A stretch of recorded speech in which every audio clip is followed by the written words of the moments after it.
Most people think the strongest person in the room is the one who doesn't care what anyone thinks. The person who posts what they want, says what they believe, makes decisions without asking for approval, and never seems bothered by criticism. But psychology suggests something far more interesting. Because many people who constantly seek validation aren't insecure because they lack confidence. They're insecure because their sense of self depends on other people. And the people who seem completely free from approval, they weren't born that way. They developed something psychologists call an internal source of validation, a mental shift so powerful that once it happens, praise stops controlling you, criticism stops defining you, and other people's opinions lose their grip on your identity. In this video, we'll break down the psychology of people who don't seek validation, the 3 traits they almost always share, and why most people spend their entire lives chasing something these people learn to create for themselves. A woman posted a photo online that she genuinely loved. For the first hour, she kept checking her phone. 10 likes, then 15, then 20. Far less than she expected. By evening, she had convinced herself the photo wasn't good. People didn't care about her, and maybe she should stop posting altogether. Nothing about the photo had changed. Nothing about her had changed. The only thing that changed was the amount of approval she received. And for millions of people, that's how self-worth quietly works. It rises and falls with other people's reactions. The strange thing about validation is that most people don't realize they're addicted to it. They think they're simply being social. They think they're being considerate. They think they're being humble. But if your mood changes every time someone approves of you or disapproves of you, then your emotional state is no longer being controlled from the inside. It's being controlled from the outside. And that's where the real problem begins. Because approval feels good. The brain actually rewards social acceptance. For thousands of years, belonging to a group increased our chances of survival. Being accepted meant safety. Being rejected meant danger. So when someone praises us, agrees with us, or gives us attention, our brain treats it like a reward. The problem is that rewards can become dependencies. When that happens, you stop asking, "What do I think?" And you start asking, "What will everyone else think?" You stop choosing based on your values. You start choosing based on reactions. And over time, something subtle happens. You begin outsourcing your identity.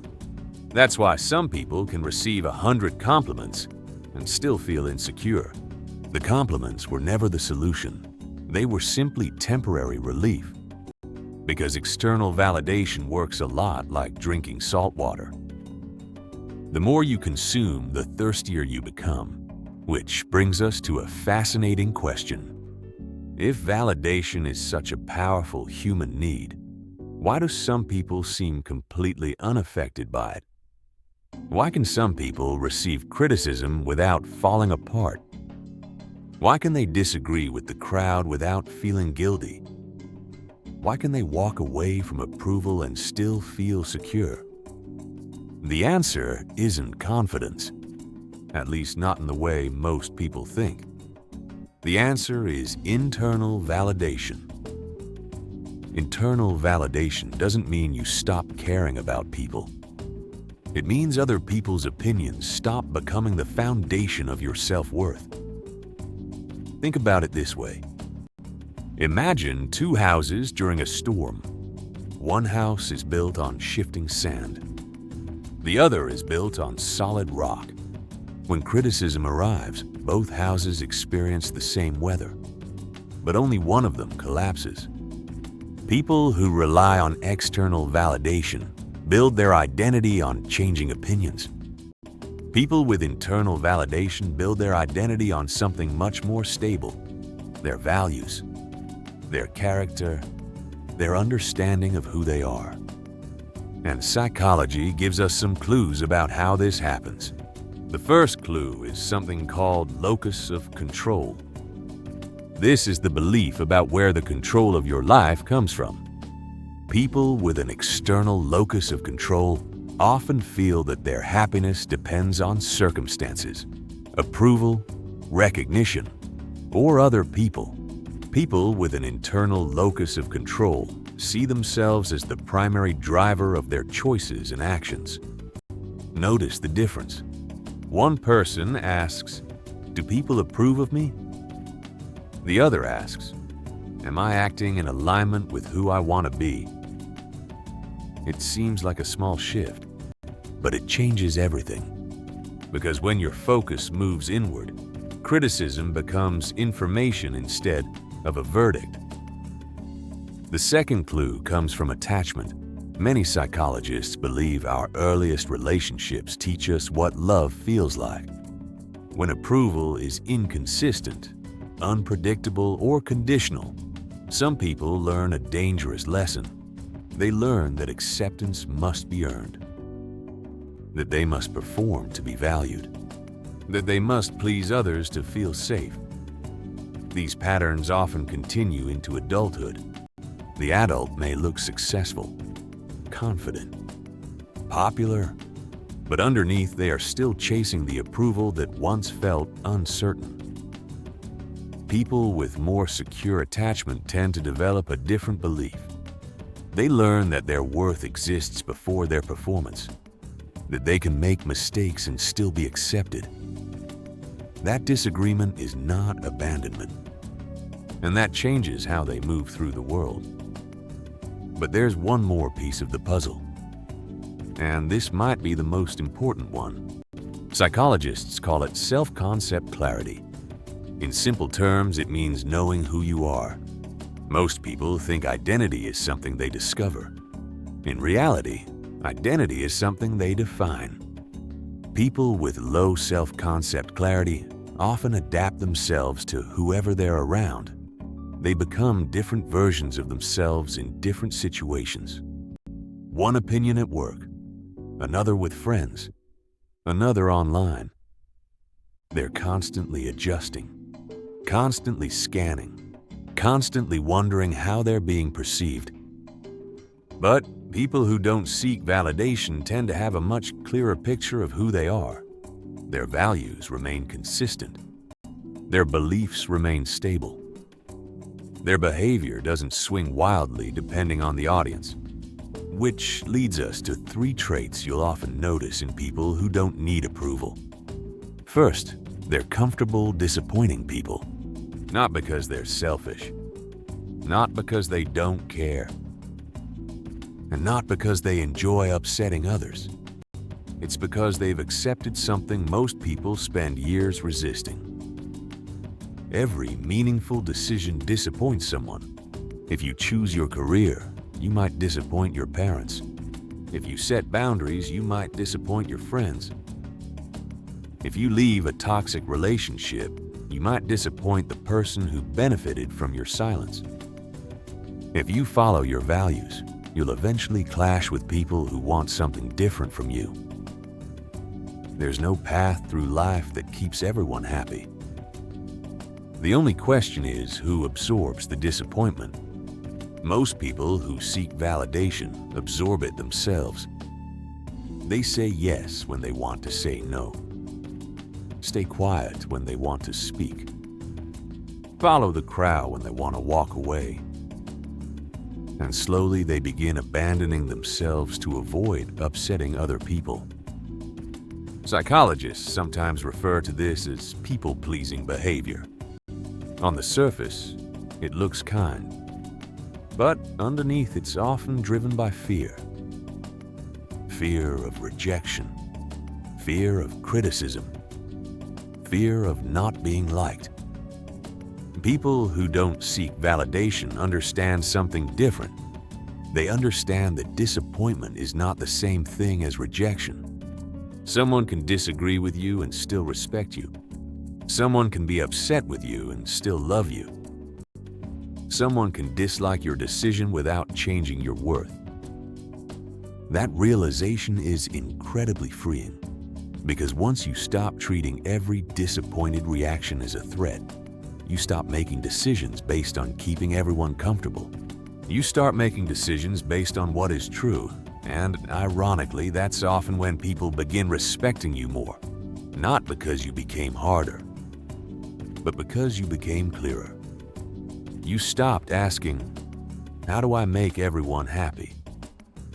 and started asking, "Can I live with myself if I don't do this?" Second, they spend less time explaining themselves. Have you ever noticed how people who crave validation often over-explain their choices? They write long messages defending simple decisions. They rehearse conversations before having them. They spend hours trying to find the perfect explanation that will make everyone understand. But here's what's interesting. Most of the time, they're not actually communicating. They're negotiating for approval. Think about someone who decides to leave a job they hate. They tell a friend. The friend disagrees. Suddenly, what should have been a simple conversation turns into a 20-minute defense of their decision. More reasons, more evidence, more justifications, more attempts to convince. On the surface, it looks like they're explaining themselves. But psychologically, something else is happening. They're looking for reassurance that they made the right choice. They're hoping that if enough people agree with them, they'll finally feel certain. The problem is that certainty doesn't work that way. Because if your confidence comes from agreement, then disagreement will always shake it. This is why people who seek validation often feel exhausted. They're carrying an invisible burden. Not only do they have to make decisions, they also feel responsible for managing everyone else's reaction to those decisions. And that's impossible. People with internal validation eventually stop playing that game. Not because they're arrogant, not because they think they're always right, but because they've learned an important distinction. Understanding is nice. Agreement is optional. They understand that not everyone has access to the experiences, values, fears, and goals that shape their decision. So, why expect everyone to understand it perfectly? A person might leave a high-paying career to pursue meaningful work, move to another country, end a relationship, start a business, choose not to have children, return to school at 40. To the outside world, those choices may look irrational, but the people making them are living a life others cannot fully see. And once you accept that, you stop feeling the need to submit every decision for public approval. You explain when explanation is useful. You clarify when clarification helps. But you no longer treat disagreement as evidence that you've made a mistake. In fact, one of the quiet signs of psychological maturity is being able to say, "I understand why you see it differently," and leave it there. No argument, no defense, no desperate attempt to change their mind.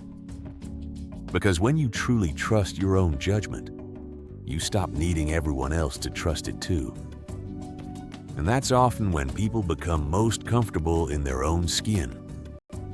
Third, they recover from criticism faster. Criticism still hurts. They're human. A harsh comment can sting. A rejection can be disappointing. A negative review can ruin their mood for a few hours. The difference is that they don't build a home there. People who depend on validation often make a subtle psychological mistake. They don't just hear criticism, they become it. A comment about something they did becomes a comment about who they are. A mistake becomes proof that they're incompetent. A rejection becomes proof that they're unworthy. A disagreement becomes proof that they're unlikable. Notice what happened. The criticism stopped being information and became identity. And once that happens, recovery becomes almost impossible.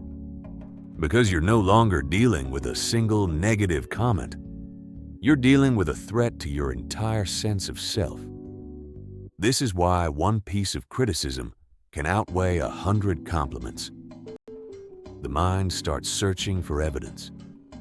Maybe they're right. Maybe I'm not good enough. Maybe everyone secretly thinks this. Before long, a single opinion becomes a full-blown identity crisis. People with internal validation tend to do something different. They create separation between themselves and the criticism. Instead of asking, "What does this say about me?"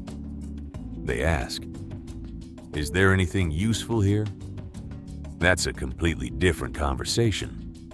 Imagine someone tells them their presentation was boring. They don't immediately conclude they're boring. They examine the feedback. Was the presentation boring? Maybe. Maybe not. But either way, the criticism is about a behavior, not their identity. This ability to separate behavior from identity is one of the most powerful psychological skills a person can develop. Because behaviors can be improved. Skills can be learned. Mistakes can be corrected. But if every criticism feels like a judgment on your worth as a human being, growth becomes terrifying. You stop taking risks. You stop trying new things. You start avoiding situations where failure is possible. Not because failure is dangerous, because you've attached your identity to success. People who don't seek validation understand something important. Being wrong doesn't make you worthless. Making a mistake doesn't make you a failure. Receiving criticism doesn't make you inadequate. It simply makes you human. So when criticism arrives, they don't immediately reject it. But they don't immediately believe it either. They hold it at arm's length. Examine it, learn from it if necessary, discard it if it's not useful. And then they move on. Because their identity was never resting in the hands of that criticism in the first place. And that's why they recover faster. Not because criticism hurts less, but because it has less power over who they believe themselves to be. Now, here's the most important part. None of these people were born this way. Internal validation is not a personality trait.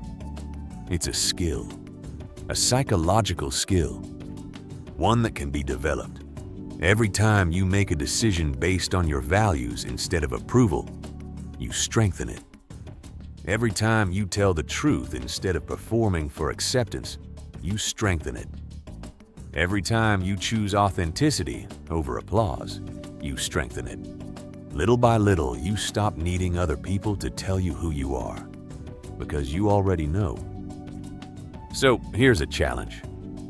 Think about the last major decision you made. A relationship, a career move, a goal, a belief.